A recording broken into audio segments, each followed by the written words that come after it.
pasar beli ikan, udah itu kita bersih, udah itu langsung kita kelola, dipanggang.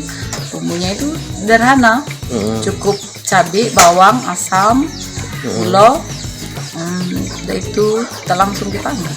Berapa lama proses pembakaran? Kalau untuk makan siang 2 jam, tapi kalau untuk oleh-oleh 4 jam.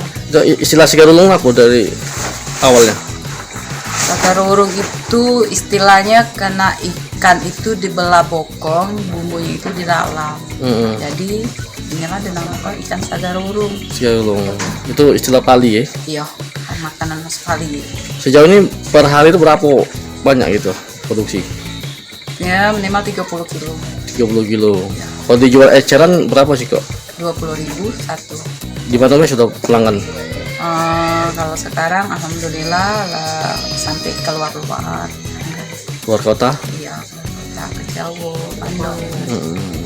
Ini dijadikan barang khas Pali apa oleh-oleh lah sini? Oleh-oleh khas Bali, Oleh-oleh. makanan khas Bali. Berapa karyawan itu banyak?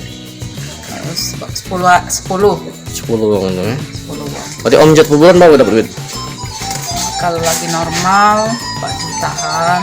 4 jutaan ya. Ya.